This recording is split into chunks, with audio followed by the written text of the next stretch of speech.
සුබ දවසක් ඔයාලා හැමෝටම. ඉතින් කොහොමද? මං හිතනවා ඔයාලා හැමෝම හොඳින් ඇති කියලා. අද වීඩියෝ එක මං හිතුවා ඔයාලත් එක්ක ෂෙයා කරගන්න ඕනේ. අයන් නිදි ඒ වෙලාවේ මේක ටක් ගාලා රෙකෝඩ් කරගන්න ඕනේ කියලා හිතච්ච නිසා ඒ කියන්නේ සැලැස්මක් නැතුව තමයි මේ වීඩියෝ එක අරගෙන එන්නේ. මං හිතනවා මේ වීඩියෝ එක ඔයාලට වැදගත් වෙයි කියලා. අද අපි වීඩියෝ එකකින් කතා කරන්න හිතාගෙන ඉන්නේ ෆැමිලි වීසා ඉන්ටර්විව් එක ගැන. ඉතින් ෆැමිලි වීසා ඉන්ටර්විව් එක ගැන මං හිතනවා මේ වීඩියෝ එකෙන් ඔයාලට වැදගත් කරුණු ටිකක් දැනගන්න ලැබෙයි කියලා. ඒ හින්දා මගේ වීඩියෝ එකත් එක්ක දිගටම එකතු වෙලා ඉන්න කියලා ආදරෙන් ඉල්ලනවා. ඒ වගේම අදම මගේ channel එකට එකතු වෙච්ච අයත් ඇති යාළකින් ආදරෙන් ඉල්ලනවා මගේ channel එක subscribe කරලා තියාගන්න කියලා. එහෙනම් අපි යමු වීඩියෝ එකට. Family visa. ඉතින් ෆැමිලි වීසා කිව්වහම ඇත්තටම මමත් ෆැමිලි වීසා ඉන්ටර්විව් එක ගැන කතා වෙද්දි මට කියද්දි ඉන්ටර්විව් ඩේට ආවහම මමත් ගොඩක් ඉන්ටර්විව් එකට රෙඩි වුණා. ප්‍රශ්න දෙක තුනක් අහනවා කියලා තැන් වල තිබුණා. ඒ කියන්නේ ෆැමිලි වීසා වීඩියෝස් ඉන්ටර්විව් ගැන වීඩියෝස් තියෙන්නේ හරි අඩුවෙන්. වර්ක් වීසා ඉන්ටර්විව් ගැන නම් හැමෝම කතා කරනවා. ඒ නිසා මට හිතුණා මගේ අත්දැකීම ඔයාලත් එක්ක ෂෙයා කරගන්න. මමත් ඔයාලා වගේම ෆැමිලි වීසා ඉන්ටර්විව් එකට කලින් දවස් ගානකට කලින් YouTube එකේ සර්ච් කර මේ ඉන්ටර්විව් එකේ අහන ප්‍රශ්න මොනවාද ඒව මමත් ඔය විදියටම බැලුවා. ඉතින් මෙන්න මේවා තමයි මගෙන් අහපු ප්‍රශ්න.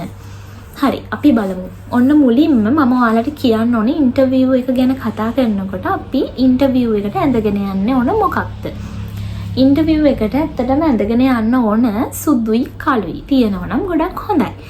ඇඳගෙන ගියේ කළු පාට බ්ලවුස් එකක්. මොකද මම ගාල්ලේ ඉඳලා තමයි රුමේනියන් එම්බසි එකට මේ ආවේ. එතකොට මට ටිකක් බබා එක්ක එනකොට එයා කැම හීර ගන්නවා. කරදරයි මම බස් එකේ තමයි ආවේ. ඒ නිසා මම කළු පාට බ්ලවුස් එකක් තමයි ඇඳගෙන ගියේ. ඊට පස්සේ මම හැබැයි එක්ස්ට්‍රා white color blouse එකක් අරන් ගියා. ඉතින් මට එතන ඉන්න security officer යාළගේ washroom එක access කරන්න දුන්නා. ඒ ටික ඒක change කරගන්න. ඒක මට ලොකු පහසුවක් වුණා. හැබැයි මම හින්දා ඔයාලට කියනවා ඒක හැම වෙලෙම අවස්ථාවක් කරගන්න එපා. ඔයාලා යනකොට සුදු පාට blouse එකකට trouser එක dark blue හෝ black trouser එකක් ඇඳගෙන යන්න කියලා. ඇඳුම ගැන කතා කරා මේ ටික. අනිත් දේ තමයි මම මේ files හදාගත්තේ කොහොමද? මම files දෙක වෙනම හදාගත්තා. අයන්ට yellow color file එකක් මට pink color file එකක් අරගෙන file දෙක කලවම් වෙන හින්දා documents ටික කලවම් වෙන හින්දා separately file දෙකක් මම හදාගත්තා. ඒ දෙකම clear bag එකේ දාගෙන තමයි මම ගියේ. නමුත් එතනට යද්දි මට එතනදී ඒ file එකක්වත් ඇතුළට අරන් යන්න දුන්නේ නැහැ. documents ටික විතරයි අපිට යාලා ඇතුළට අරන් යන්න දෙන්නේ. ඒකයි pen එකයි. ඉතින් අපි එහෙම කොච්චර පිළිවෙට හදන් ගියත් එතනදී නම් ඒක ඇතුළට යන්න වෙන්නේ නැහැ. හැබැයි අපිට ඒක පහසුයි. එතකොට ડોකියුමන්ට්ස් ටික මාරු වෙන්නේ නැහැ. ඉතින් අනිත් දේ අපි මේ ડોකියුමන්ට්ස් ටික අරගෙන යනකොට ඇප්ලිකේෂන් එකේ අපේ ෆොටෝස් අලවගෙන යන්න ඕනේ. ඒ වගේම ඉන්ටර්විව් ඩේට් එක දාලා අපි සයින් කරගෙන යන්න ඕන. ඔයාට ඉන්න පොඩි බබෙක් නම් අයන් වගේ චුටි බබෙක් නම් එයාගේ ඇප්ලිකේෂන් එකෙත් ඔයා සයින් කරලා එදා ඩේට් එක දාලා අරගෙන යන්න. ඊට පස්සේ ඉන්ටර්විව් එකට අපිට ඇතුළට අරන් යන්න දුන්නේ අර විදියට ડોකියුමන්ට්ස් ටික විතර. එතනදී අපිට කියනවා ෆෝන් ඔෆ් කරගන්න. අපේ බෑග්ස් තියෙනවා නම් එළිය කෙනෙක් එක්ක ආව නම් එයාලට දීලා එන්න. නැත්නම් ඇතුළේ තියෙනවා චෙයර්ස් තියලා ඒකේ අපිට පුළුවන් මේ අපේ බෑග්ස් තියලා යන්න. ඉතින් මම අම්මක්ක ගියපු හින්දා අම්මගේ අතට බෑග් එක දීලා අයනුත් අරගෙන තමයි මම ඉන්ටර්විව් එකට ගියේ. ඉතින් ඉන්ටර්විව් එකට මුලින්ම ෆේස් කරනකොට අපි ගොඩක්ම දන්නවා අපේ ෆස්ට් ඉම්ප්‍රෙෂන් එක හොඳටම තියෙන්න ඕන. ඉතින් එතනදී අපි වෙලාව බලලා good morning නම් good afternoon නම් good evening නම් අපි ඒ විදියට කියලා මට හම්බුනේ ලේඩි කෙනෙක්. මට නම් එයා පෙරලා good afternoon කියලා නම් කිව්වේ නැහැ. මේ අනිත් දේ තමයි මට අමතක වුණා චුට්ටක්. මේ මං කියන්න ඕන දැන් මම වගේ පොඩි බබෙක් එක්ක ඔයාලත් ඉන්ටර්විව් එකට යනවා නම් ඒ අවට කිසිම කඩයක් නැහැ. ළඟ මං කියන්නේ සාමාන්‍යයෙන් මීටර 100ක් වගේ ඇතුළත මේ කෑම කඩ එහෙම නැහැ. කැෆේ එකක් තියෙනවා. අපි වගේ සාමාන්‍ය අයට ඒකට යන්න අමාරුයි. ඒකේ මිල වැඩි. ඒ නිසා චුටි බබෙක් එක්ක යනවා නම් ලොකු අය වුණත් කමක් නැහැ. පොඩි ස්නැක් එකක් අරන් යන්න, වෝටර් බෝටල් එකක් අරන් යන්න, ස්නැක් එකක් අරන් යන්න අමතක කරන්න එපා. මොකද එතන අපිට ටික වෙලාවක් රැඳෙන්න වුණොත් අවට ඒ වගේ අපිට පොඩි දෙයක් ගන්න තැනක් නැහැ. මට ඒ කාරණාව වලට කලින් කියන්න අමතක වුණා. ඒ වගේම තමයි ඔයාලා යනකොට ඔයාලට e-number එක එක්ක ඔයාලට ටයිම් එක ඩේට් එක වැටෙනවා. ඒ ටයිම් එකට එතනට යන්න. හරි. ඊට පස්සේ දැන් අපි කතා වුණේ ඇතුළට යනවා. ඉතින් චෙයර්ස් වල එතන තියලා යන්න පුළුවන් අපිට බෑග්. ඊට පස්සේ මම අයනුයි දෙන්නම දැන් ගිහිල්ලා good afternoon කිව්වට මට එතන ලේඩි පෙරලා good afternoon කිව්වේ නැහැ. හරි. ඒක කමන්නයි කියමුකෝ.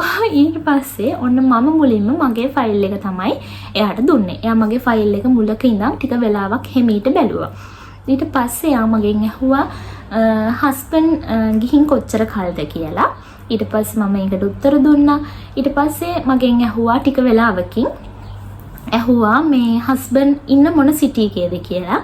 ඒකටත් මම උත්තර දුන්නාට පස්සේ එයා ෆයිල් එකේ ඉතුරු ටිකත් බලලා, ඒ කියන්නේ මගේ ડોකියුමන්ට් එකේ ඉතුරු ටිකත් බලලා මට දුන්නා ලෙටර් එකක් ඒක සයින් කරන්න කියලා. මේ මම ඒක සයින් කරා. ඒ වගේ සයින්ස් දෙකක් ගත්තා. එක කොලයක් මට දුන්නා, එකක් එයා ගත්තා. ඊට පස්සේ මම අයන්ගේ ෆයිල් එක දුන්නා. අයන්ගේ ෆයිල් එක දුන්නාම එයා එකත් බැලුවා. ඒක බලන අතරතුර එයා මගෙන් ඇහුවා අයන්ට ඉංග්‍රීසි පුළුවන්ද කියලා. ඊට පස්සේ මම එයාට කිව්වා මෙයා 3 years ඉඳන් මෙයාට තාම කතා කරන්න බෑ. ඒ වුණාට එයාට අපි කියන දේවල් තේරෙනවා කියලා. ඊට පස්සේ මම කිව්වා මෙයා ඉන්ටර්නැෂනල් මම ප්ලේ ගෲප් දැම්මා කියලා. ඊට පස්සේ එයා මුකුත් කිව්වේ නෑ. කියන්නේ නැතුව ටික වෙලාවක් ෆයිල් එක බලලා එයා ඉතුරු ටිකත් බලලා අතරතුර මගෙන් ඇහුවා ඔයාලා කොච්චර කාලයකටද යන්න බලාපොරොත්තු වෙන්නේ කියලා. හැබැයි මට ඒක තේරුනේ නැහැ. එහෙම නොතේරුණාම බය වෙන්න එපා. අතන මමත් පොඩ්ඩක් බය වුණා. මොකද ඊට කලින් වෙච්ච සිද්ධියක් නිසා මම එකක් කියන්නම්. ඊට පස්සේ මේ මගෙන් ඇහුවා මේ එහෙම ඇහුවා මට ඒක ක්ලියර් මදි. ඊට පස්සේ මම සෝරි කියලා කිව්වා. මේ ආයෙ රිපීට් කරා. හැබැයි ආයෙ රිපීට් කරනවත් එක්කම ආන්සර් එකත් මට දුන්නා. ආන්සර් එකක් දීලා තමයි ආයෙ රිපීට් කරේ. ඊට පස්සේ මේ එයා ඒ ටික ඔක්කොම බලලා මට ආයෙ දුන්නා අර කලින් වගේ කොපි එකකුයි මේ ඔරිජිනල් එකකුයි සයින් කරන්න කියලා. හැබැයි එතනදී මට පැහැදිලිවම කිව්වා මගේ නම මේ ලියලා සයින් කරන්න කියලා. බබාගේ නෙමෙයි ඔයාගේ නම ලියලා සයින් කරන්න කියලා. ඊට පස්සේ ඉතින් එතනින් මම මේ thank you කියලා ආවා. මට ඔයාලට කලින් කියන්න අමතකුණා කිව්වේ. ඉතින් අපි ඔය දැන් සල්ලි ගෙවුවයි කියලා රිසිට් එක දෙන්නේ. ඒ සල්ලි ගෙවුව කියලා තමයි අපිට රිසිට් එක දෙන්නේ. ඉතින් මෙතන මේ ඩොලර් ගැන කතා කරද්දි මට එතනදී මුණ පාන විදිහ තව ගැටලුවක් තමයි. මොකද මේ ඒ වෙනකොට ඩොලර් 136ක් කියලා තිබුණේ. ඉතින් හස්බන්ඩ් මට කියලා මම ඒ ගාන තමයි අරගෙන ගියේ. හැබැයි නෝටිස් බෝඩ් එකේ මම යනකොට 126ක් තමයි උවමනා වෙලා තිබුණේ. ඉතින් මම සෙපරේට්ලි වෙනම අරගෙන ගියා. අලුත් කොළ වෙන්නත් ඕනනේ. අරගෙන ගියේ 136ව දෙකක්. ඒ වුණාට මට 126ක් තමයි ඕන උනේ. එතනදී මට මාර අපහසුතාවයකටපත් වුණා මම. ඊට පස්සේ දැන් මම බබා එක්ක හින්දා මට පොඩි සපෝට් එකක් හම්බුණා සිකියුරිටි ඔෆිස් එකකින්. එයා එතන ඉඳපු කෙනෙක්ට කතා කරලා මට මනි චේන්ජ් කරගන්න උදව් කරා. ඉතින් මට ඒකෙන් ඔයාලට කියන්න තියෙන්නේ ඔයාලා හැම ෆැමිලි වීසා ඉන්ටර්විව් එකට යනකොට ඒ ගෙනියනකොට අපි එක්ස්ට්‍රා කීයක් හරි අරගෙන යන්න. ඒ කියන්නේ චේන්ජ් මනි පොඩ්ඩක් අරගෙන යන්න. ඒක ඇත්තටම පහසුයි. ඒ කියන්නේ සමහර වෙලාවට ඒක අප්ඩේට් එක දවසින් දෙකකින් වෙනස් වෙන්න පුළුවන් නේ. එහෙම වුණොත් අර මට අමාරුවේ වැටෙනවා වගේ ඔයාලට ඒ දේ වෙන්න පුළුවන්. ඒ නිසා ඔයාලා යනකොට චේන්ජ් මනි පොඩ්ඩක් අරගෙන යන්න. මොකද එයාලා ෆයිල් දෙකටම එකට බාරගන්නේ නැහැ. එයාලා සෙපරේට්ලි තමයි බාරගත්තේ.